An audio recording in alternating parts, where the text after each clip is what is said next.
Good morning, my dear students.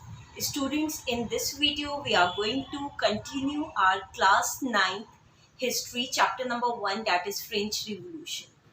But till now, in the chapter, we have seen that how the French Revolution ended the monarchy in France. Firstly, France became constitutional monarchy, and later on, after the execution of the King Louis XVI and his wife, the France got converted into the simple republican form of government.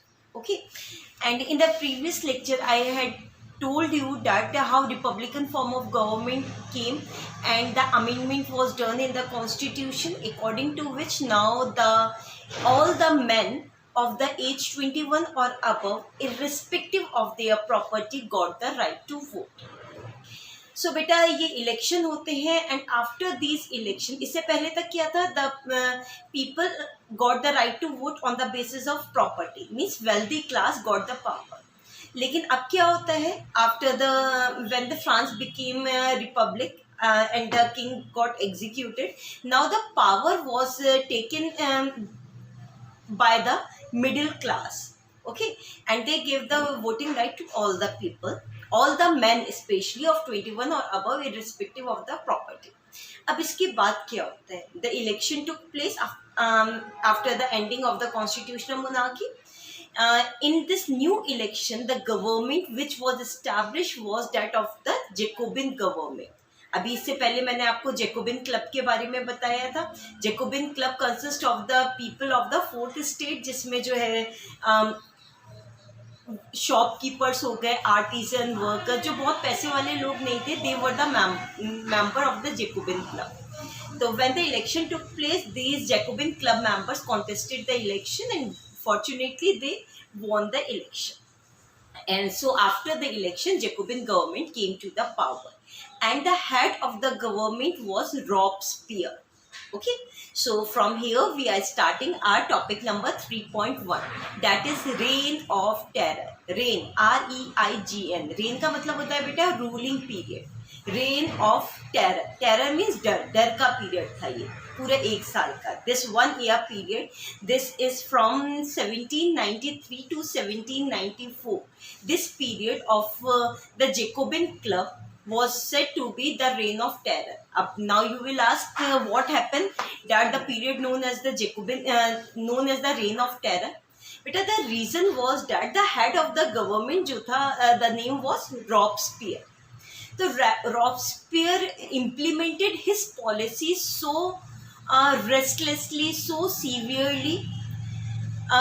जो ये Robespierre था, इसने जो भी अपनी policies बनाई थी government की, तो वो जो इम्प्लीमेंट जब की, बहुत ज़्यादा स्ट्रिक्टली की.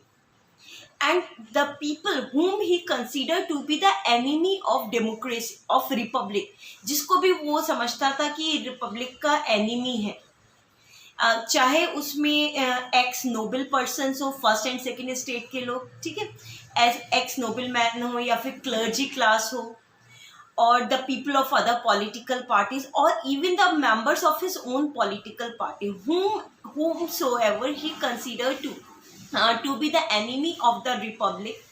तो उनको क्या करता था, उनको वो जेल में डलवा देता था. And after that the case against them conducted, उनके अगेंस्ट में रिवोल्यूशनरी ट्रिब्यूनल, ये कोर्ट था, वहाँ पर केस चलता था. If they found guilty then they were guillotinised. Guillotinise, बेटा ग्लोटिनाइज क्या है?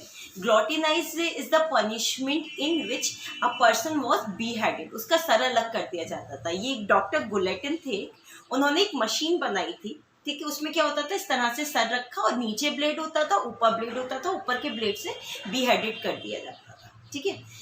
तो यहाँ से क्वेश्चन क्या बन सकता है? One question can be form on simply the reign of terror. तो reign of terror was the time period of the Robespierre rule, जब जैकोबिन क्लब गवर्नमेंट पावर में आती है and head of the government was the Robespierre, ठीक है.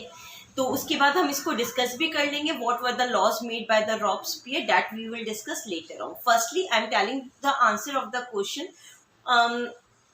whom this Robespierre considered to be the enemy of the republic. किसको enemy of Republic समझता था? तो the answer you can get from page number 16. देखिए बेटा, हम टॉपिक नंबर 3.1 पढ़ रहे हैं and on page number 16. ठीक है, तो here in first para it is given that the person whom he consider to be the enemy were the clergy class people, the noble persons, the people of other political parties, and the people of his own political party who were against his policy, whom he considered to be the enemy of republic. ठीक है, so now you understood जिनको वो enemy समझता था, those persons were the court case was conducted against them and they were gluttonized if they found guilty. Now students, we are going to discuss about the laws issued under the Robespierre. Robespierre government ने जो laws बनाए थे for creating the equality among the people. Okay, so the law number 1 which was made was that he put a ceiling on the wages and prices. Ceiling on wages and prices means कि wage और price जो है commodity के prices market में जो है उनको control किया गया कि कोई चीज़ बहुत महंगी ना हो जाए. इसी तरह से लोगों की wages जो है उनको भी regulate किया गया, ना बहुत कम हो ना बहुत ज़्यादा हो. Okay. Second thing which was done was the meat and bread were ration. Ration का मतलब क्या है, सबको same price पर अफोर्डेबल प्राइस पर ब्रेड एंड मीट जो है वो प्रोवाइड कराया जाएगा, so that everyone can have that. और ऐसा नहीं होगा कि कोई अगर कोई if a person is so wealthy that person eat a very good quality of the bread, कि बहुत अच्छा आटा खाएगा, सबको सेम क्वालिटी का जो है ब्रेड लेना होगा. This was done by Robespierre for creating the equality in the society. ठीक है. Third thing, the use of a very expensive floor was forbidden. आटा बहुत ज़्यादा महंगा फाइन क्वालिटी का जो है वो फॉरबिडन हो गया, उसको कोई यूज़ नहीं कर सकता. All have to eat the bread made up of a plain flour. Third, for establishing the equality, the titles like the Monsieur, Madam were removed, and all were simply considered to be the citizen. And in French we called it as a citoyen. सबको citoyen कहा गया. ठीक है. Churches were shut down, churches को बंद किया गया, and in its place the building were converted into some office. So all these were the changes, all these were the laws which were issued by the under the Robespierre government. तो मैंने आपको बताया था कि Robespierre implemented his policies, his laws so severely that his own people, the people of his own political party turned against him. वो सब उसके against में हो गए थे. As the result, finally, Robespierre was himself arrested. उनको खुद arrest किया गया, उनके ऊपर कुछ ऐसा केस बनाया गया, and he was arrested. Finally, he himself was guillotinized. तो बेटा ये रॉब्सपियर का जो रूलिंग पीरियड है, it is for the 1 year only, 1793 से 1794 तक है. और on the date 28 July 1794 he was guillotinized, and in this way this new government of the Robespierre came to an end. अब जब लोगों ने सोचा ये गवर्नमेंट एंड हो गई है, अब दोबारा से कॉन्स्टिट्यूशन में चेंज करने थे. Why they have to brought the change? Because the problem which they face now. अभी क्या हुआ था, जो गवर्नमेंट चुन के आई और उस गवर्नमेंट का जो हेड था, that person had all the power in his hand, and because of this reason he implemented all his policy so severely, so restlessly. ठीक है.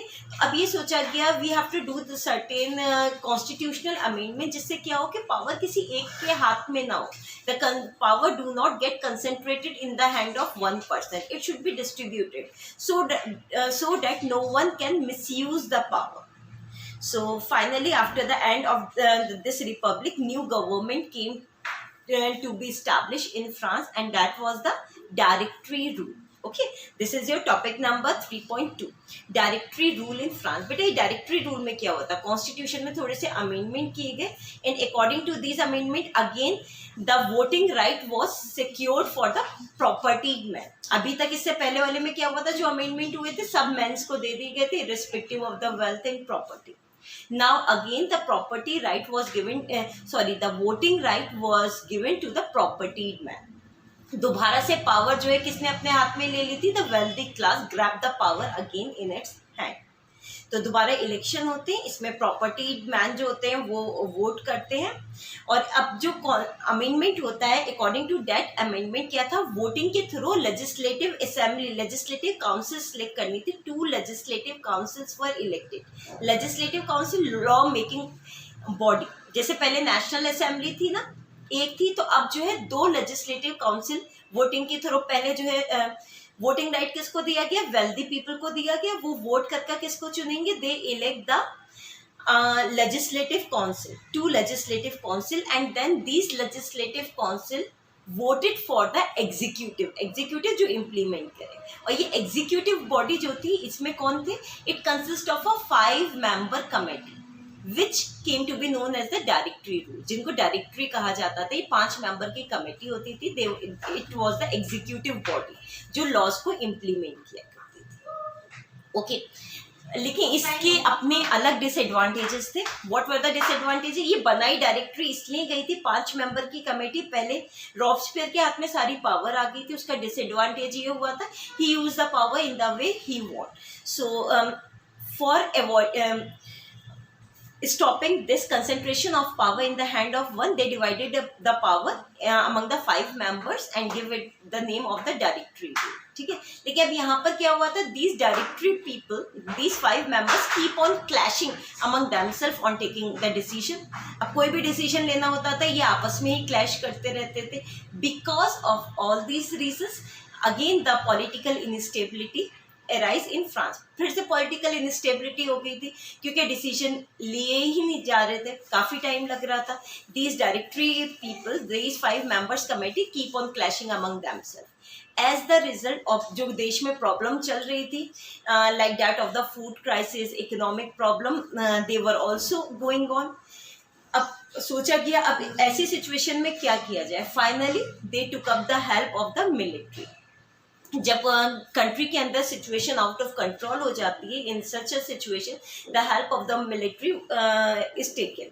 तो the same happen in France, the military were asked for help. और military general का क्या नाम था of the France, the name was the Napoleon Bonaparte. Yes, you have listen the name earlier also. तो Napoleon Bonaparte तभी जो है अपनी एक्सपेडिशन से लौट कर आया था ऑफ द इजिप्शियन एक्सपेडिशन। तो उसके बाद he had respect, his respect was there in the heart of the people. लोग उसकी काफ़ी रिस्पेक्ट करते थे, क्योंकि इंटरनेशनली वो जंगे जीत कर आ रहा था, और फ्रांस का नाम जो है काफ़ी रोशन करके आ रहा था। Because of all these reason he was respected. तो the responsibility was given to the Napoleon Bonaparte. Napoleon Bonaparte tried to control the situation, and finally Napoleon क्या करता है, he overthrow the directory rule and he himself took up all the power in his hand. Military rule आ जाता है वहाँ पर, and Napoleon himself grab all the power and declare himself to be the emperor of France. दोबारा से वो monarchy establish कर देते हैं और अपने आप को थ्रोन पर बिठाल कर he himself became the emperor of France in the year 1804। So in 1804 again the monarchy was establish in France. लेकिन बेटा ये जो मोनार्की फ्रांस में स्टैब्लिश हुई है, this was not similar to that of the earlier monarchy. The reason was that Napoleon brought many modern reform in France। बहुत सारे modern reform लेकर आया था, वो traditional monarchy उसने establish नहीं की थी। He established the uniform weight and measure system। कि ये था फ्रांस में अलग अलग जगह, कहीं पर 1 किलो इतना है, दूसरी जगह 1 किलो की क्वांटिटी डिफरेंट है, तो कहीं पर 1 मीटर की लेंथ इतनी है, कहीं पर ज़्यादा है। तो uniform weight and measure system नहीं था, स्टैंडर्ड करेंसी नहीं थी। तो उसने क्या किया, Napoleon brought up all these reforms के uniform weight and measure establish किया, फ्यूडलिज्म को एबॉलिश किया, ये सर्वडम ख़त्म किया। ठीक है, तो बहुत सारे रिफॉर्म्स लेकर आया था। But he establish the monarchy in France in the year 1804। And because of his modern reform, Napoleon was said to be the modernizer of Europe। उसको मॉडर्नाइजर ऑफ यूरोप भी कहा जाता है, क्योंकि सबसे पहले जो मॉडर्न रिफॉर्म्स लेकर आया था यूरोप में, पहले फ्रांस में, and from France to rest part of the Europe, that was the Napoleon. बेटा further regarding the Napoleon in detail you will study in class 10। Okay, तो अब हमने देखा कि नेपोलियन पावर में आ जाता है, and after establishing his rule in France, he tried to liberate the other part of the Europe। जैसे France के पड़ोस में था, जर्मनी है, ऑस्ट्रिया है, इन सारी कंट्रीज को में भी his army goes there to liberate the people from the traditional monarchy. वहाँ से ट्रेडिशनल मोनार्की को ख़त्म करके वहाँ पर पे मॉडर्न रिफॉर्म्स लाने के लिए उनकी आर्मी जाना स्टार्ट हो जाती है। Initially, his army was welcomed by the people of other European countries because they consider him to be the liberator, to be the modernizer of Europe. लेकिन बाद में जो है उनकी आर्मी को समझा जाता है कि it was considered to be the external one, क्योंकि फिर क्या होता है आर्मी जैसे जैसे आगे बढ़ रही होती है हराते हुए और देशों को, तो उनकी आर्मी में लोग भी कम हो रहे थे। So Napoleon started the force recruitment in the army. इसके अलावा नेपोलियन ने सेंसरशिप भी कर दिया था कि कोई उसके अगेंस्ट में कुछ लिखेगा नहीं प्रेस में। तो ये सारी चीज़ें मॉडर्न वैल्यूज़ के अगेंस्ट में थी, ठीक है। इसलिए जो है later on Napoleon and his army became unpopular in rest part of the Europe. तो बेटा ये सब तो हम क्लास 10th में पढ़ेंगे। अभी हमने क्या देखा, we have studied in French revolution. बेटा यहाँ हमारा चैप्टर एंड हो जाता है, पॉलिटिकल थिंग्स जो हैं वो सब हमारी एंड हो जाती है। हमने पढ़ा रेन ऑफ टेरर आया, जैकोबिन गवर्नमेंट जिसमें रॉबस्पियर पावर में आया था, it continue for 1 year. After that the directory rule came.